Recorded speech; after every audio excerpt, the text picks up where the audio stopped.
Michael Eisenberg, welcome back to the Yeshiva. Thank you, Rabbi Taragin. It's good to be here with you. Okay, this is Great a place to be here. Overlooking the Gush, overlooking our base medrash on a mountain that we spent so many great years together, the golden years, inspired by giants. And now you've become a giant, and you're touching so many people's lives in so many different ways and inspiring them. And I don't know where you find all the time, but you continue to pump out the Svarim, incredible books about Judaism, about life, trying to bring our message and our Torah to the broader public. Tell us about your most recent publication. Well, it just came out on August 24th, The Tree of Life and Prosperity. It's a translation and adaptation of a book I wrote in Hebrew on Sefer Breshit. And what are the lessons that you will learn through the Pshat Psukim on the economy in particular that Sefer Breshit and the Torah in general is trying to impart on us, and lessons from what you do. You know, the funny thing about life is we spend most of our day working. We don't spend it sleeping, or at least me, I don't spend it learning. We spend it working. And so, you know, if the Torah deals with every part of life, that should be certainly a part it deals with. When you talk about how Torah affects our economy, if we go back 40 years ago, that would sound like a book that maybe 10% of the population would be interested in. The accountants with Coke bottle glasses. Evidently, the economy today means a lot more to people than it once did. It's not just the peripheral part of, why is the economy so formative in people's lives? Someone that's deeply immersed in the world of economy. That's a great question, one I haven't contemplated actually, but I think there's a few things. One is change is everywhere. And so every profession we've known for the last 100, 200,000 years is turning over, much like it did in the Industrial Revolution, because of the digitization of the economy. You know, banks don't look like banks anymore, and credit card companies are barely starting to look like credit card companies. We run it all from our phones, and digitization has gotten to everywhere. So I think that's point number one. Point number two is, given things that have happened, whether it's wars, U.S. wars, Corona, money as a topic and the pumping of money into the economy is affecting everyone. And the third thing, because information is so out there, so you can engage with many more topics. And I think the notion of what I work in, how I work, where I work, how I integrate that with family, and how I handle money has become a real topic for everyone at this point. We lived once upon a time in a paternalistic economy. There was a big employer. I got there, I lasted there 40 years, and now people aren't doing that anymore. You know, it's not, I'm going to work at GE for the rest of my life, or something like that. I'll work at JP Morgan for the rest of my life. And so people are engaging with these topics much more. So the sands are shifting. The economic patterns and norms are transforming. The economy is very important in people's lives. They're much more immersed, much more educated about the world around them, the money pumping and some of the things you mentioned. So because you're so immersed in this world and you have such expertise and you're so immersed in the world of Torah, you found this an opportunity to try to educate people, inspire people through the associations or the parallels between the economy. You'd think the economies are really different. The Torah's economy is sheep and land and agriculture, and all of a sudden we're in Bitcoin and digitization. You're trying to bridge them. So, you know, first of all, everybody who writes on Torah brings their own lens to it. It's just inevitable. You know, the Abarbanel doesn't like the kingship or the monarchy because he went through Spain and Portugal in 1492. And the Ibn Ezra, who was a pauper, maybe we'll talk more about that as it relates to Parshas Toldot, you know, views everything through the lens of a pauper. My lens is technology, economy, and business. But the principles are fundamentally the same. You know, when Avram has mobile wealth, he's able to travel around and do lots of things. When Yitzchak has you know, permanent or stationary wealth from farming, he needs to stay permanent, you know, and economies go through ups and downs, just like they did in the time of Yosef. And we all deal with cheats and Ramaim, like, you know, Yaakov had to do with Lavan. And there are transactions like buying Marat HaMachpelah. We buy real estate, we buy land, we buy burial plots, and we trade and we use the economy for leverage in international relations, like Yitzchak does with Avimelech Melech Plishtim. And so the world hasn't actually changed that much in thousands of years. When I launched the book in Hebrew, Rabbi Benny Lau remarked on a panel that the thing he took away from the book was things haven't changed in 3,000 years. You know, family businesses are family business, like Yaakov had, and strife among family business is the strife among a family business. And you know, there were wealthy people and poor people in economic cycles, and that's just life. And the Torah is life. Eitz chaim hila machazikim ba. It infuses life, and it's a Torah chaim at the same time. And that for me, that's real. So what happened before will happen again. It rhymes. It rhymes, you know, but it's different. The foundational principles, though, are our anchors. You know, you mentioned shifting sands. It feels like much more than shifting sands right now. Sands shift slowly. Our economy is moving at an unbelievable pace. And after COVID, digitization is moving at an unbelievable pace. And so things are moving really, really quickly. And when things move really quickly, we need timeless anchors. And I think Torah is the timeless anchor. So you mentioned that Rabbi Lau had a takeaway from your book, and I'm sure many people like him were very interested and intrigued by the book. Who has been your most surprising audience? Which people have all of a sudden discovered your book that you could never anticipate? A few things. So one is a venture capitalist named Keith Rabbi, who I know tweeted out, every founder should read this book, meaning every founder of a startup company ought to read this book. And what did he mean? I think what he meant, I actually asked him, so I kind of know what it is, that founders need to bring principles and ethics and values to their businesses. That's what matter in the 21st century. We live in a time where everything is so transparent that great values will create economic value. And I think that's what he was conveying. And then at the same time, Gavin Baker, who's a well-known public markets investor, said he learned more about venture capital and investing from reading the book than many venture capital books. But he enjoyed the Torah too. He's not Jewish, for what it's worth.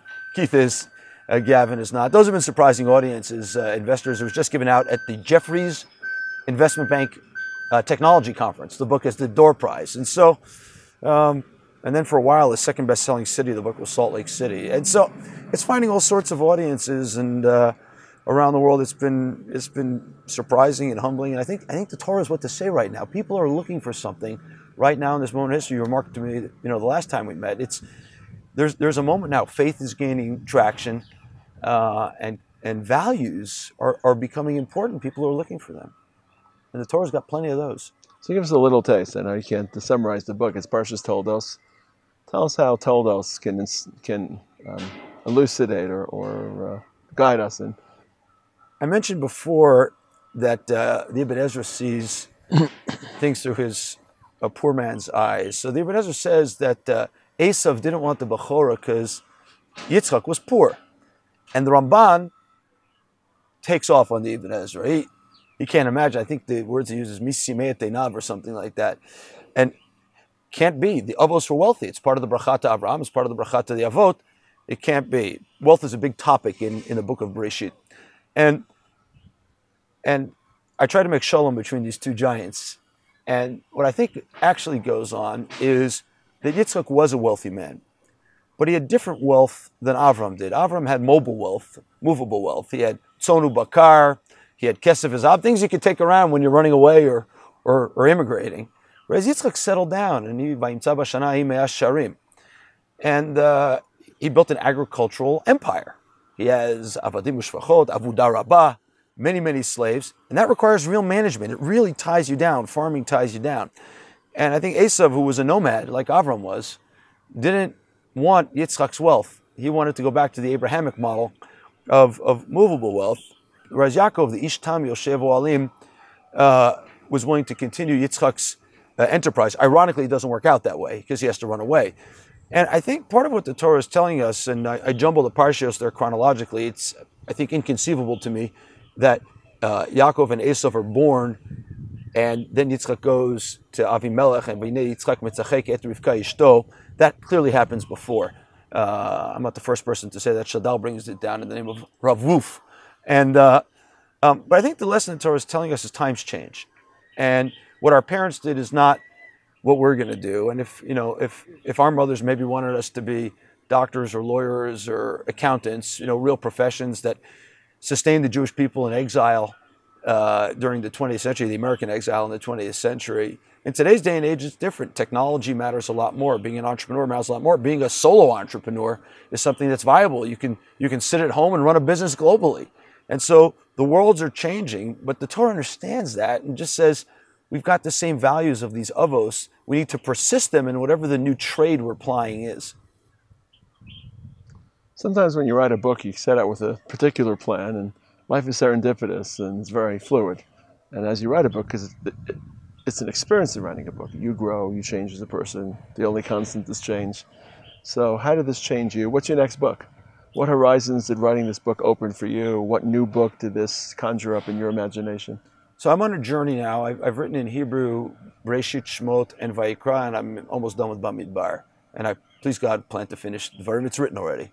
And then get them all out in English. I was asked, actually, one of the things I address in the book on Vayikra is what I call the Torah's model economy, which is neither capitalism nor socialism, but what I call Kalkalat Achva, or the brotherhood fraternity economy, or I think better in English is the responsibility economy. And actually, the book was read by a number of members of Knesset, and I got asked by a publisher to write a book actually on what does a Jewish economy look like. And what I'm really interested in right now, and I think there's a lot we got from this Beit Midrash, is we came back to Israel, the land of Israel, and set up a state 73 years ago. And as it's written in the Megillat HaAtzmaut, the Declaration of Independence, it's for the ingathering of exiles to create a place for Jews, etc. I think the next 73 years needs to be about what does Judaism and the Torah have to say about the economy? What does Torah have to say about civic society? What does the Torah have to say about democracy? What does a Jewish economy, a Jewish democracy, a Jewish civic society look like for the next generation, so that we can actually have something to export and be an Or LaGoyim and not just ingather people?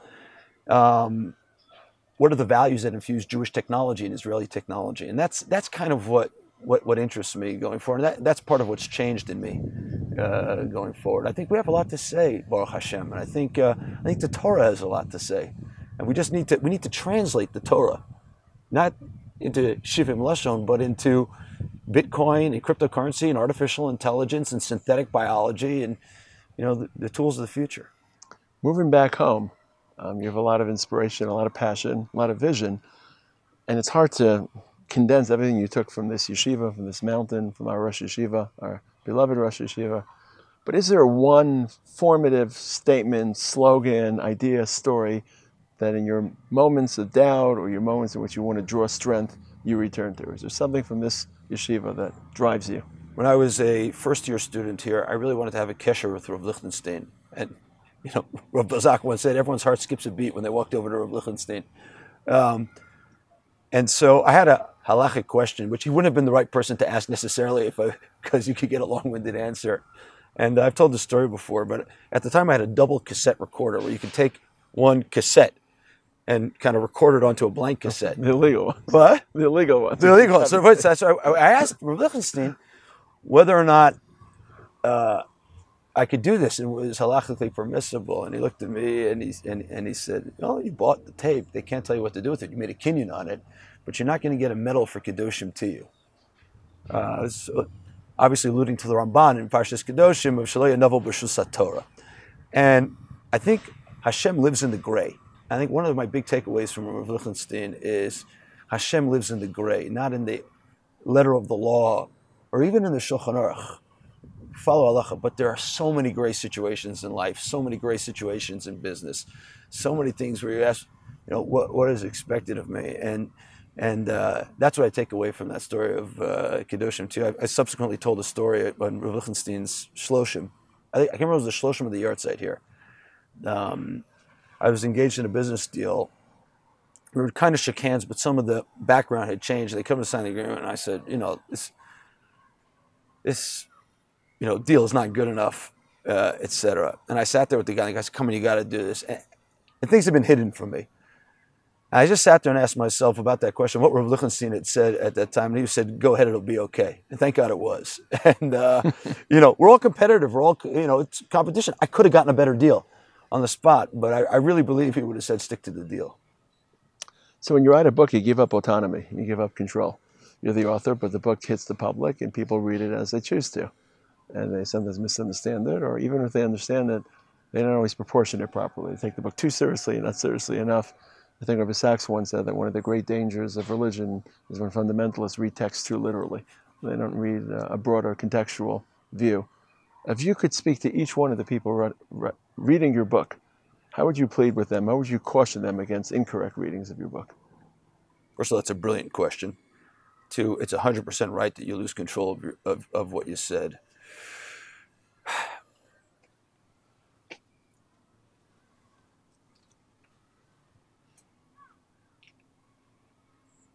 life is complicated. And one should draw inspiration and I think read the texts themselves and not what I wrote. It's my analysis of the text, but you need to go back and read it yourself at the end of the day and draw your own conclusions. I think one of the problems Jewish society has right now is we ask too many people for answers rather than seeking them ourselves. Apropos this place, they want you to find your own answers. Rav Amitai said, I don't want other Amitalim. And you know, read the book, draw inspiration, ask the hard questions it causes you to ask, but go back and read the text yourself and draw your own conclusions. See you on the next page. Thank you, Rabbi Taragin. Thanks for coming by. Thank you.